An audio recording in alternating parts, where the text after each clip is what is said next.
biometrik dan sistem security. Sistem biometrik modul sensor antarmuka pengguna yang sesuai yang menyertakan sensor atau pembaca biometrik diperlukan untuk mengukur atau merekam data biometrik mentah pengguna. Misalnya sensor jari optik dapat digunakan untuk mengambil gambar pola tonjolan gesekan di ujung jari antarmuka yang intuitif, ergonomis, dan mudah digunakan, dapat memfasilitasi pembiasan penggunaan yang cepat dan memungkinkan perolehan sampel biometrik berkualitas baik dari pengguna. Ciri fisik meliputi wajah, sidik jari, iris, telapak tangan, geometri tangan, suara, dan bentuk telinga. Sementara gaya berjalan, tanda tangan, dan dinamika penekanan tombol adalah beberapa karakteristik perilaku. Perbedaan antara ciri fisik dan karakteristik perilaku sebenarnya tidak terlalu penting. Ini karena data biometrik yang diambil dari seseorang individu biasanya merupakan manifestasi dari aspek fisik dan perilaku orang tersebut. Misalnya, sementara sidik jari adalah ciri fisik, gambar sidik jari yang diperoleh dari seseorang juga bergantung pada bagaimana ia berinteraksi dengan sensor, yaitu perilaku pengguna. Kesalahan sistem biometrik. Ilmu pengenalan biometrik didasarkan pada dua premis mendasar, yaitu keunikan dan keawetan ciri biometrik yang mendasarinya. Pengenal biometrik dikatakan unik hanya jika dua orang di dunia dapat dibedakan berdasarkan pengenal yang diberikan. Ciri biometrik bersifat permanen jika tidak berubah selama hidup seseorang. Namun kedua premis ini jarang berlaku dalam sistem biometrik praktis. Hal ini terutama disebabkan oleh dua alasan. Pertama, ciri fisik itu sendiri mungkin tidak unik. Misalnya ketika sistem pengenalan sidik jari mulai populer pada awal abad 20, laporan pers memungkinkan bahwa sidik jari benar-benar unik. Hanya sekali selama keberadaan tata surya kita, dua manusia akan lahir dengan tanda jari yang sama. Judul berita Harvard 1910, dua sidik jari yang sama hanya akan ditemukan setiap 1040 tahun.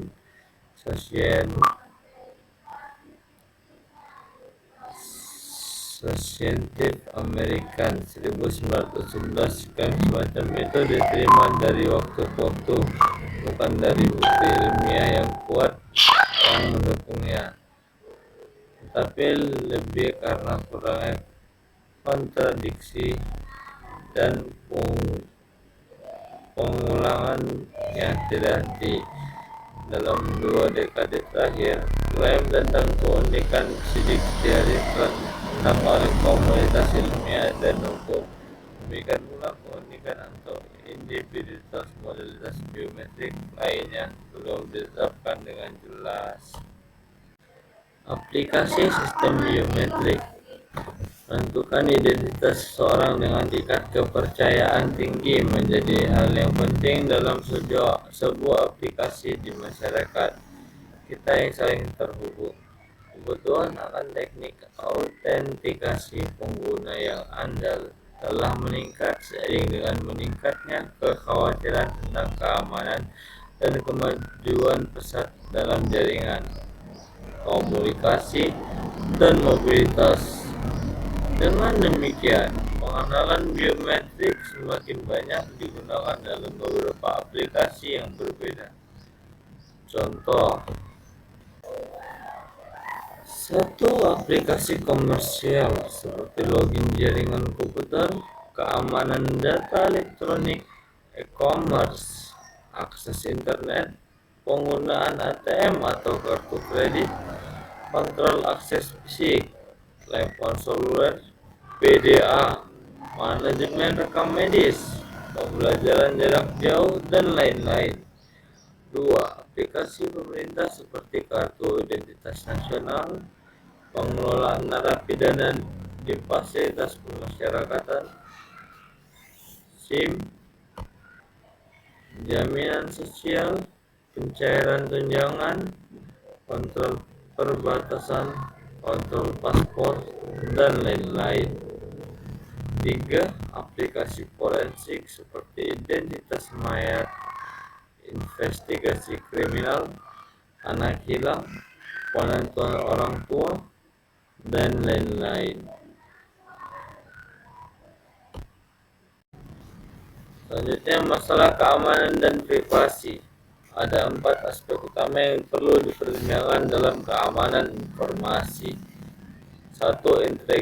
Integritas, melindungi dari modifikasi atau penghancuran data yang tidak semestinya dan memastikan tidak adanya penyangkalan dan keaslian informasi.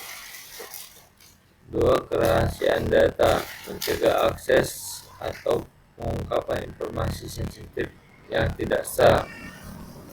3. Ketersediaan, menjamin akses dan pengguna informasi yang tepat waktu yang andal. 4. Autentikasi, hanya pengguna yang sah dan pengguna yang mengakses data dan melaksanakan tugas tertentu.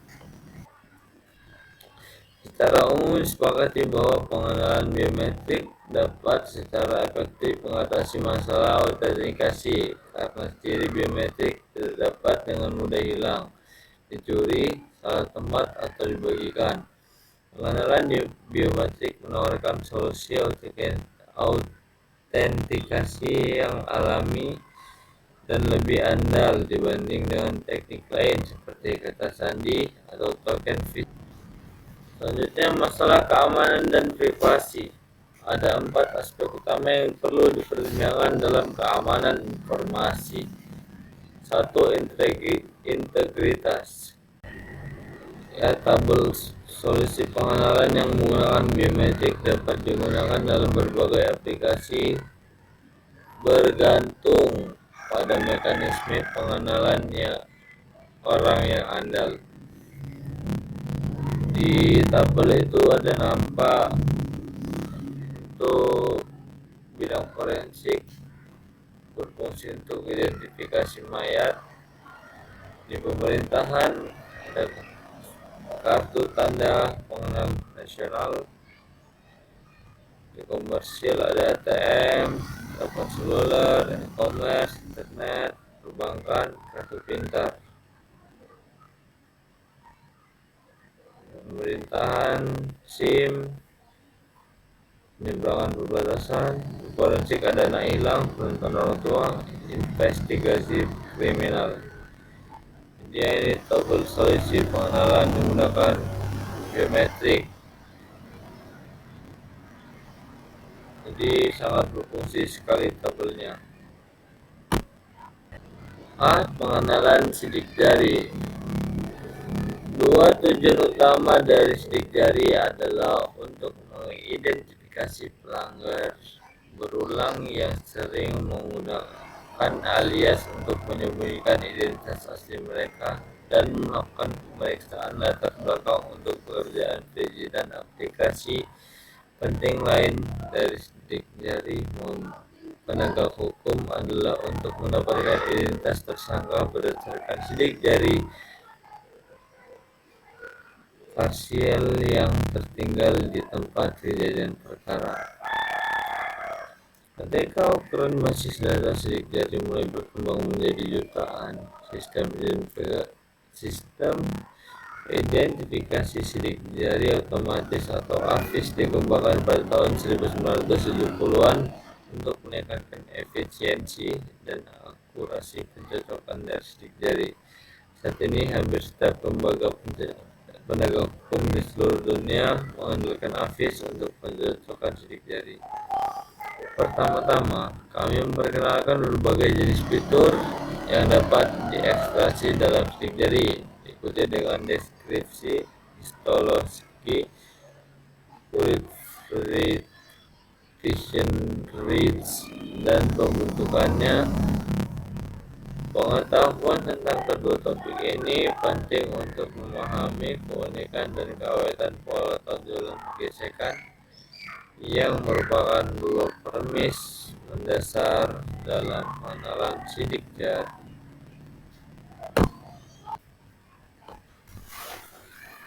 Fitur level 1, level pertama paling kasar. Sidik jari direpresentasikan sebagai peta orientasi punggungan yang merekam orientasi punggungan lokal di setiap lokasi sidik jari, dan peta frekuensi punggungan yang merekam frekuensi punggungan lokal di setiap lokasi dalam sidik jari. Sidik jari disebut sebagai pola tekstur berorientasi pada bentuk struktur globalnya, dapat didefinisikan sebagai orientasi dan frekuensi punggungannya. Fitur level 2. Pada level kedua atau tengah, sidik jari dipresentasikan sebagai gambar kerangka punggungan yang setiap punggungannya hanya selebar 1 piksel. Pada level ini, lokasi pasti dari tonjolan dicatat, tapi detail geometris dan dimensi tonjolan diabaikan. Lokasi tempat tonjolan muncul, berakhir, terbelah, atau menyatu dengan tonjolan lain disebut sebagai karakteristik tonjolan atau menoide. Dan lokasi menoide umumnya memiliki dua properti lain, arah dan jenis. Ada dua jenis detail yang digunakan untuk mempresentasikan detail level 2 pada sidik jari. Ujung tonjolan dilambangkan sebagai lingkaran putih dan pencabangan tonjolan dilambangkan sebagai kotak hitam. Sementara literatur forensik juga menyinggung detail lainnya. Ujung dan pencabangannya adalah anomali tonjolan yang paling banyak digunakan dalam sistem pengenalan sidik jari otomatis. Distribusi spasial titik detail ini digambar sidik jari diyakini unik untuk setiap hari. Pada level ketiga atau yang terbaik, sidik jari direpresentasikan menggunakan lubang bagian dalam atau pori-pori keringat dan kontur luar atau tepi tonjolan. Jadi tonjolan tidak lagi dilihat sebagai gambar kerangka sederhana lebar 1 piksel. Sebaliknya, informasi yang tertanam dalam tonjolan diamati secara terperinci. Tonjolan dan titik yang baru terbentuk juga disertakan pada level ini. Dengan kemajuan teknologi pengedaran sidik jari, banyak sensor kini dilengkapi dengan kemampuan pemindaian 1000 ppi yang dibutuhkan untuk menangkap detail level 3 pada sidik jari. Contoh ini gambar pada fitur level 3 diamati dengan jari-jari gulung yang dikawinkan tanpa jaring laba-laba ini. Nah, sidik jari kita sebenarnya ya, kalau pakai fitur level 3 ini. B. Pengenalan wajah individu berbasis 3D biometrik. Satu pendahuluan. Kehidupan manusia saat ini tidak bisa lepas dari sebuah teknologi. Hampir setiap saat selalu ditemukan penemuan baru yang dapat memberikan keuntungan untuk mempermudah aktivitas seseorang. Maka saat selalu ditemukan penemuan baru yang dapat memberikan keuntungan atau mempermudah aktivitas seseorang. Di balik keuntungan pasti ada kerugian atau kekurangan. Hal ini yang dimanfaatkan oleh pihak-pihak tertentu sebagai sarana tindak kriminal, misalnya pencurian identitas pribadi karena mudahnya password untuk ditebak dan lemahnya pengamanan dari sistem tersebut. Satu di antaranya, banyak objek teknologi biometrik yang telah digunakan selama beberapa dekade terakhir. Wajah adalah salah satu objek paling sering dipakai dalam proses pengenalan dan identifikasi individu. Hal ini dikarenakan studi kasus tersebut dapat diimplementasikan dalam berbagai bidang. Terdapat sedikit perbedaan antara dua basis tersebut, yaitu 3D face recognition variasi pencahayaan dan pose kepala. Beberapa metode juga telah dipakai untuk mendapatkan nilai akurasi yang lebih baik dalam penelitian tentang studi kasus tersebut. Eigensus Verse Kinective Maps adalah salah satu metode yang sudah digunakan dalam penelitian face recognition. Kedua, metode bagian ini berisi uraian pembuatan atau perancangan sistem face recognition menggunakan teknik kamera V2. Selain itu, pada perancangan perangkat lunak akan dijelaskan pemrosesan citra wajah 3D. Input citra yang diproses oleh sistem adalah hasil akuisisi dari teknik kamera. Setelah itu, citra masuk ke dalam tahap pre-processing dengan menggunakan software Keyscan 3D. Metode ekstraksi ciri menggunakan metode iteratif close point. Tahap terakhir adalah mengklasifikasi serta mencocokkan dengan database citra hasil ekstraksi menggunakan metode KKN. Gambar 1 merupakan diagram alir pengenalan sistem wajah.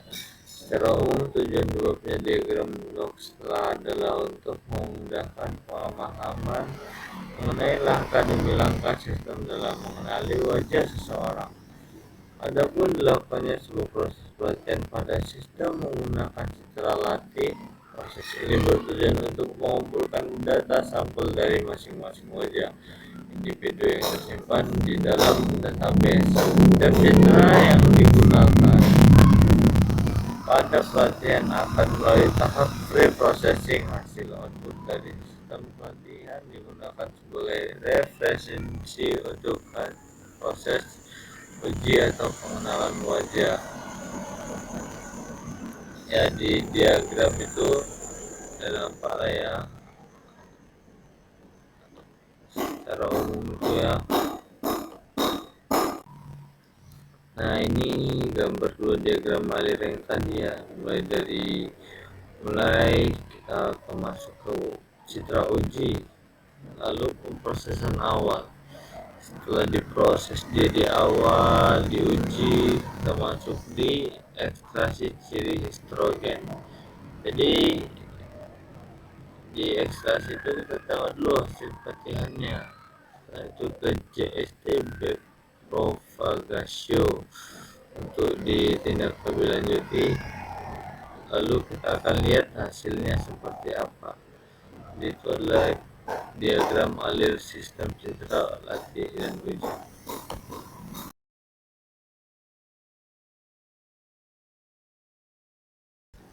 B. Pre-processing. Tahap pre-processing dilakukan untuk mengoptimalkan citra yang diperoleh pada tahap akuisisi.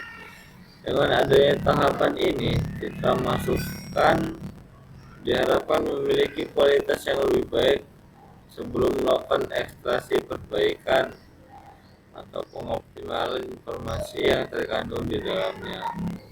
Tanpa adanya pre-processing, maka nilai ciri yang terkandung di dalam sebuah citra tidak bisa didapatkan dengan baik.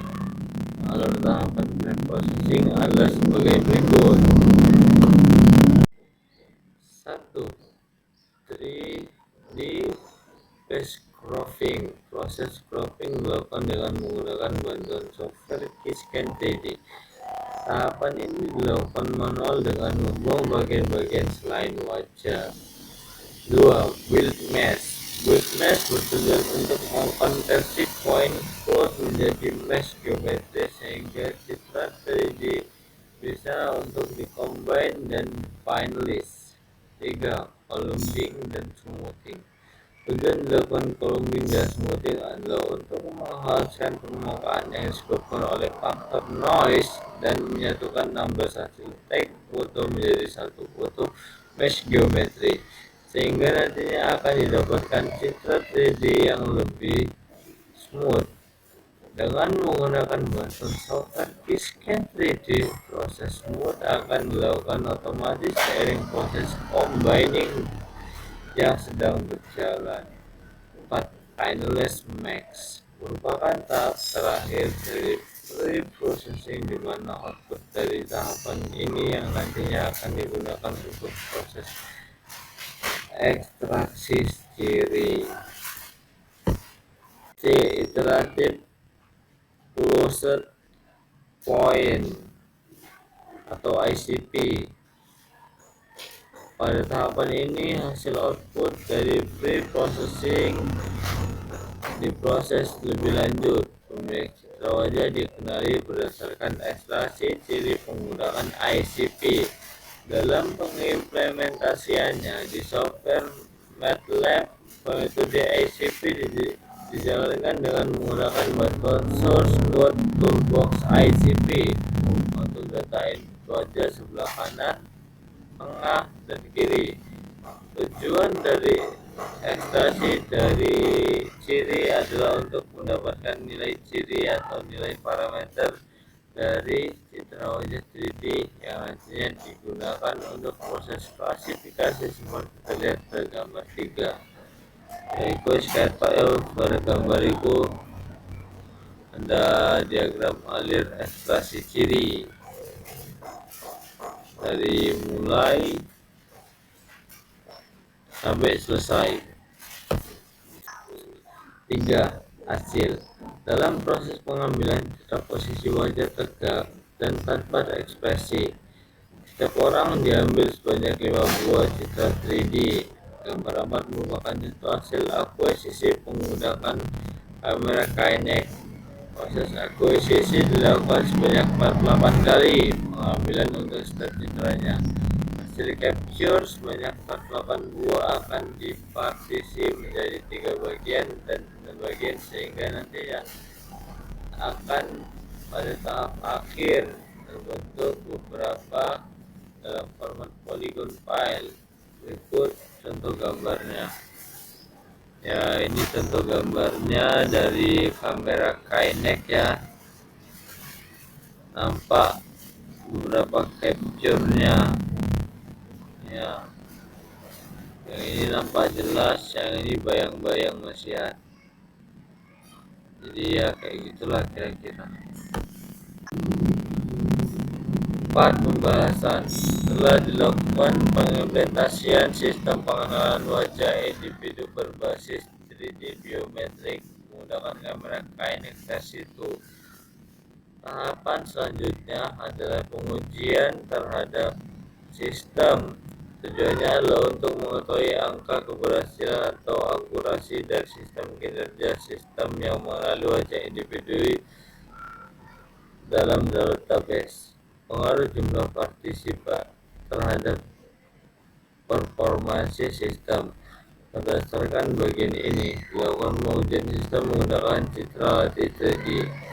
Citra latih berasal dari individu yang wajahnya diakuisisi menggunakan kamera Kinect. Dalam jumlah citra latih ada 60 data, terdiri dari 12 individu yang didaftarkan dalam database. Skenario pertama melakukan pengujian dengan menggunakan jumlah iterasi yang sama, yaitu 5 dan K sama dengan 1. Jadi ya di tabel 2 ini kita akan lihat hasil pengujian pengaruh partisi ya. Jika partisinya ada 3, akurasinya 70%. Waktu komputasi rata-rata itu 20,329 detik. Dan di partisi 6 itu akurasinya 93,33% dengan 37,80 detik untuk komputasi rata-ratanya. Partisinya itu kalau lebih banyak lebih bagus akurasinya ya, tampak dari tabel tersebut. Kalau sedikit nampak juga dia lebih kurang, dia 70%, dan waktunya pun juga lebih sedikit juga. 5. Simpulan syarat. Setelah implementasi sistem dan dilakukan beberapa kali percobaan, beberapa kesimpulan pada penelitian ini antara lain: 1. Tingkat akurasi tertinggi sistem dalam mengenali wajah seseorang berbasis citra diri terdapat pada percobaan dengan menggunakan 25 literasi, partisipasi wajah, dan nilai KIP 1 dengan klasifikasi rekan dengan Euklidan distance yang mencapai akurasi 88,92%. Pada sebanyak 6 bagian nilai lebih baik tingkat akurasinya dibanding dengan 3 partisi. Hanya saja membutuhkan waktu komputasi yang lebih lama dibanding dengan jumlah partisi wajah 3 bagian. Pada partisi 3 dan 6 literasi yang sama, yaitu 5, menunjukkan tingkat akurasi pelatihan waktu komputasi yang berbeda. Pada partisi 3 dan 5 hanya mencapai akurasi sebanyak 69,80 dan waktu komputasi 329 detik. Sedangkan dengan partisipasi 6 literasi ya 5 mencapai akurasi pelatihan sebesar 93,94% serta waktu komputasi yang lebih lama, yaitu 37,87 detik.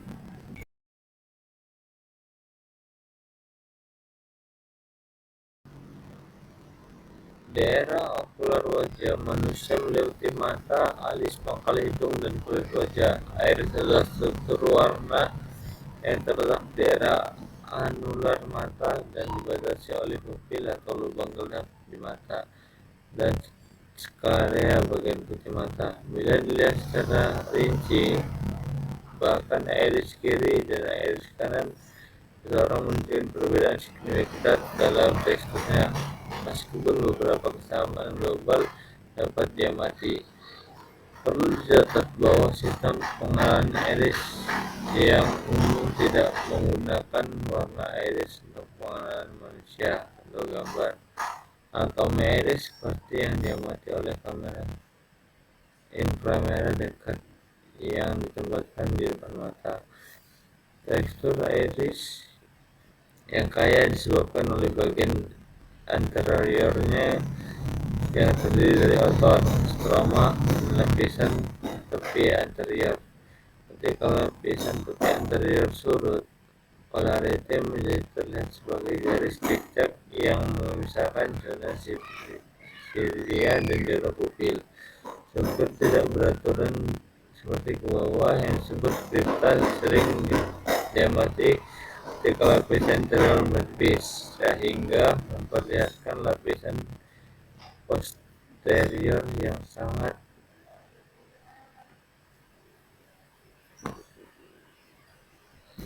ringan, jauh, dan lebih gelap. Untuk gambar anatomi iris seperti yang diamati oleh kamera inframerah dekat ditempatkan di depan mata. Diagram sistem pengenalan iris. Kinerja berdasarkan sistem pengenalan iris dapat dipengaruhi oleh keakuratan modul segmentasi yang mendeteksi iris dan menempatkan luas spesialnya dalam gambar area mata. Satu, akuisisi. Peran modul akuisisi adalah untuk memperoleh gambar mata 2D menggunakan kamera CCD monokrom yang peka terhadap jangkauan inframerah atau NR di spektrum elektromagnetik. Sistem ini biasanya menangkap serangkaian gambar mata dan berdasarkan skema evaluasi kualitas hanya menyiapkan beberapa gambar yang dianggap memiliki informasi tekstur iris yang cukup untuk diproses lebih lanjut. Dua, segmentasi. Modul segmentasi melokalisasi batas spesial iris pada citra mata dengan mengisolasinya dari struktur lain yang ada di sekitarnya. Struktur ini meliputi sklera, pupil, kelopak mata, dan bulu mata. 3. Normalisasi. Setelah batas dalam dan luar iris diperkirakan, skema normalisasi geometrik digunakan untuk mengukur tekstur iris dalam wilayah anular dari koordinat kartesius ke koordinat pseudopolar melalui model lembaran karet. Proses ini sering disebut sebagai pembukaan iris dan menghasilkan entitas persegi panjang yang barisnya sesuai dengan arah sudut pada iris asli dan kolom sesuai pada arah radialnya. 4. Pengujian dan pencocokan. Sementara iris yang tidak dibungkus dapat langsung digunakan untuk membandingkan dua iris, misalnya dengan menggunakan filter korelasi. Biasanya rutinitas ekstraksi filter digunakan untuk mengodekan konten teksturnya. Contoh praktis dalam pengenalan iris. Sistem pengenalan iris digunakan di UEA, Uni Emirat Arab, untuk mengidentifikasi orang asing yang mencoba masuk kembali ke negara tersebut. Sistem pengenalan iris yang digunakan di tambang batubara di China.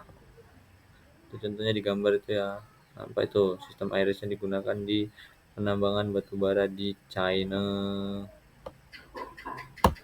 Ringkasan.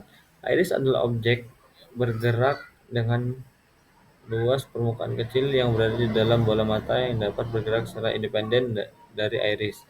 Bola mata pada gilirannya berada dalam kepala objek bergerak lainnya. Oleh karena itu, tantangan beratnya adalah menemukan bola mata dengan andal dan melokalisasi posisi iris dalam gambar yang diperoleh dari jarak jauh dari subjek manusia yang tidak dibatasi. Penggunaan sistem biometrik dalam aplikasi pemerintah dan sipil berskala besar telah menimbulkan kekhawatiran tentang keamanan tempat iris dan retensi privasi pemiliknya. Keamanan dan privasi menjadi perhatian khusus dalam basis data terpusat yang dapat menyimpan jutaan tempat iris. Penggunaan fitur mata dan atribut wajah lainnya bersama dengan modalitas iris dapat memungkinkan pengenalan biometrik dari jarak jauh dengan akurasi pencocokan yang sangat baik.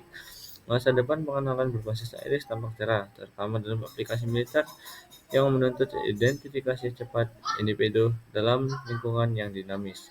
Terima kasih. Sekian presentasi dari saya tentang biometrik. Jika ada kesalahan, saya akan coba perbaiki. Namanya manusia, kadang ada salah dan ada benarnya. Terima kasih. Assalamualaikum warahmatullahi wabarakatuh.